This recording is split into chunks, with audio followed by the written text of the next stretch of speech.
MCQ number 8 એક સાદી રીતે કહું તો આપણે જેમ MLT સરખાવતા હતા એના જેવું છે પણ એક નવું છે. જેમ કે એક મોટર પાવર, ચલો કઈ ભૌતિક રાશિ અપાય છે? પાવર. તો જે ભૌતિક રાશિ હોય એનું પારિમાણિક સૂત્ર મોઢે હોવું જોઈએ. પાવરનું બીજું નામ કાર્યત્વરા. પારિમાણિક સૂત્ર m1L2T-3 જે આપણને યાદ છે. હવે કામ એ સ્ટાર્ટ થાય કે જે આપ્યું છે એને પહેલા કન્વર્ઝન તરીકે લખી દો. જેમ કે અહીં સાઈડમાં તેની માટે લંબાઈનો એકમ અડધો થાય. લંબાઈનો એકમ એટલે L2 પહેલા કરતા અડધો થાય. ડન. દળ બમણું થાય તો દળ એટલે M2 બમણું થાય અને સમય પણ બમણો થાય. સમય એટલે T2 બમણો થાય. હવે જોજો આની અંદરથી કેવું કન્વર્ટ કરું છું. સૌથી પહેલા કે જો નવો એકમ જોઈતો હોય તો નવા એકમ માટે આવું MLT લખી દેવાનું, ઘાત લખી દેવાની. ખાસ સમજો MLT ઘાત અને 9 એટલે બીજા નંબરનું તો આવું લખાય M1 L1 T1 ભાગ્યા ચલો M2 L2 T2. ડન. હવે કિંમત મૂકવાનું ચાલુ કરી દો. તો દરેકમાં 1/2 જોઈએ તો આમાંથી પહેલા ડિસાઈડ કરો કે સપોઝ L1/L2 લાવવા જઈએ ફરી તો L1/L2 એટલે 2 પર ઇઝ ઇક્વલ ટુ 2. હવે મારે નથી બોલવાનું, તમને આવડી જવું જોઈએ કે જો M1/M2 લાવવા જઈએ M1/M2 શું આવશે બેટા? 1/2. થર્ડ વન જો આની ઉપરથી T1/T2 લાવવા જોઈએ તો 1/2. બસ ત્રણ વેલ્યુ આવી ગઈ છે. કિંમત મૂકી દો. તો M1/M2 કેટલી વેલ્યુ છે? 1/2. એની કેટલી ઘાત? 1.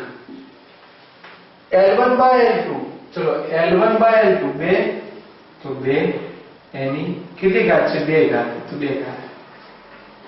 T1/T2 ની કેટલી ઘાત છે? 1/2. કેટલી ઘાત છે? -3. હવે આને યોગ્ય રીતે લખીએ. જેમ કે આને 1/2 જ લખવાનું. ચલો 2 નો વર્ગ એટલે 2 ગુણ્યા 2. -3 છે ઉલટાઈ દો તો +3 એટલે 1 2 3.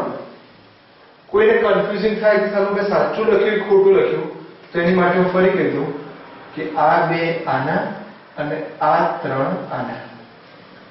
કેટલી વસ્તુ કટ થાય છે તો 2 કટ 1 2 3 4 તો આનું ગણીએ તો 2 ની 4 ઘાત. ગણતરી કરો 2 દુ 4 દુ 8 દુ 16 તો નવો એકમ કેટલો મળે? 16 ગણો થાય. કેટલા ગણો? 16 ગણો. તો ઓરિજિનલ પાવર કેટલો આપ્યો છે આપણને? P1 200. તો આન્સર આની ઉપરથી લખાય કે P2 બરાબર 16 ગણો P1. 16 એમ ગાય. ચલો P1 ની વેલ્યુ કેટલી આપી છે? 200. તો આપણો જવાબ આવ્યો 3200 વોટ અથવા 3200 એકમ. તો આન્સર કોઈ જગ્યાએ 3200 આવે છે? યસ. તો 3200 રાઈટ આન્સર. કે નવો જે એકમ આવશે એ 3200 હશે. ફરી વાર કહું કે આખો દાખલો અઘરો નથી. ખાસ તમારે આ શીખવાનું કે જ્યારે નવો એકમ શોધવો તો 1/2 એટલે કે પહેલું ભાગ્યા બીજું સરખામણી કરી, ઘાત લાયા, છેદ ઉડાડ્યા, આટલા ઘણું મળ્યું, અહીંથી કન્વર્ટ કર્યું. તો તમને એક MCQ પૂછું આજ પણ ખાલી અહીંયા ચેન્જીસ કરું છું. બમણાની જગ્યાએ ચોથા ભાગનું શબ્દ યાદ રાખજો, ચોથા ભાગનું. તો આની માટે શું આન્સર આવે? બાકી બધું આપણે આવડશે. તો MCQ નંબર 8. તો હવે એના પછીનો MCQ એટલે કે આ MCQ માં આપણને ચોક્કસ એકમ આપ્યા છે અને આપણે એનું કંઈક શોધવાનું છે. જેમ કે લંબાઈ માટે આપણને આપ્યું છે 1 મીટર, દળ માટે આપણને આપ્યું છે દળ એટલે m 1 કિલોગ્રામ, બળનો એકમ એટલે કે F આપણને આપ્યું છે 1 kgWt. જો ખબર ના પડે તો આની જગ્યાએ આપણને હિન્ટ સ્વરૂપે અહીં આપ્યું છે 9.8 ન્યૂટન. તો સૌથી પહેલા શોધવાનું શું છે જુઓ, તો શોધવાનું છે સમય. ધેટ મીન્સ t આપણને ખબર નથી. તો આપણે એક કામ કરીએ, પેલા બળનું પારિમાણિક સૂત્ર વિચારીએ. ચલો, બળનું પારિમાણિક સૂત્ર આપણને આવડે કે F m1 L1 t - 2. Ready? હવે t ના કરતા બનાવો છે તો થોડું વ્યવસ્થિત લખો.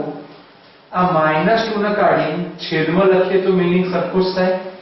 યસ, આ ઉપર F નીચે, that implies T2 is equal to M1 L2 F નીચે. T સ્ક્વેર છે એટલે T એટલે અંડરરૂટ આ બધું લખવાનું. હવે કિંમત મૂકવાની છે M1. ચલો, M1 ની વેલ્યુ કેટલી છે? 1, તો 1. L લેન્થ કેટલી આપી છે? 1 નો સ્ક્વેર.